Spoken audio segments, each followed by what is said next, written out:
मेरा ये शंका है, जैन धर्म और बौद्ध धर्म महावीर स्वामी के समकालीन हैं, लेकिन क्या कारण है कि भारत में जैन धर्म खूब फला फूला लेकिन बौद्ध धर्म का भारत में कम देखने को मिलता है, जबकि विदेशों में इसका प्रचार प्रसार काफी देखने को मिलता है?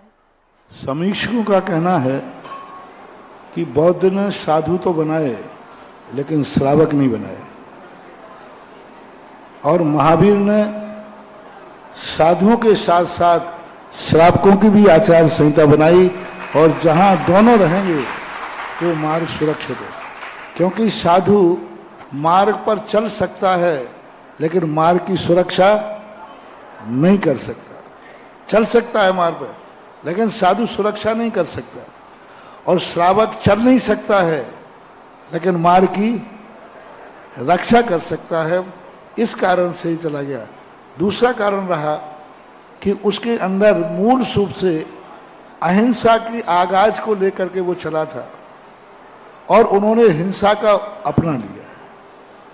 जैसे ही मांसाहार की तरफ उनकी दृष्टि हुई, एक और अहिंसा की बात करें, एक और जियो जीने दो की बात करें, और उसके बाद भी मांसाहार का समर्थन करें, तो लोगों की समझ से परे होने से बौद्ध धर्म यहां से चला गया। तीसरा कारण था, बौद्ध ने राजाओं को पकड़ रखा था।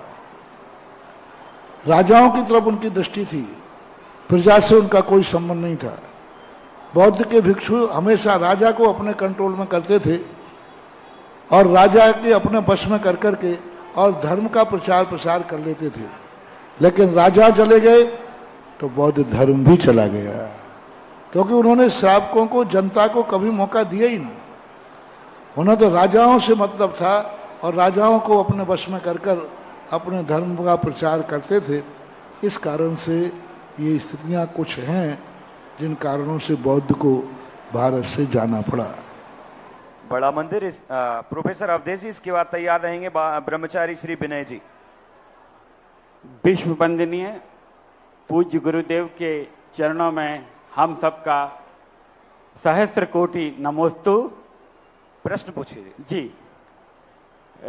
गुरुदेव, आज से लगभग 500 वर्ष पूर्व इस भारत भूमि पर एक और जहां वात्सल्य की प्रतिमूर्ति सूरदास जी और अपनी ओजस्वी शैली से समाज को फटकार लगाने वाले कबीरदास जी और तुलसीदास जी जैसे संत हुए हैं, और ये हम सबका सौभाग्य है कि हमें आप जैसे परम पूज्य गुरुदेव हमारे बीच में हैं। गुरुदेव, एक जिज्ञासा भी है और हम सबके लिए मार्गदर्शन मैं चाहता हूं।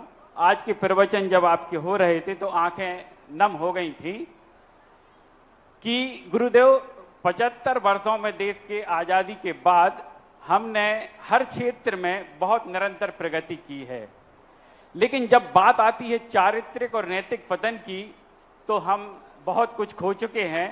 गुरुदेव, हम ये आशीर्वाद चाहते हैं, हम सभी युवा, हम सभी व्यक्ति ये आशीर्वाद चाहते हैं कि हम भी अपना इतना उत्थान करें कि जब हम आज देखते हैं कि हर शहर में वृद्धा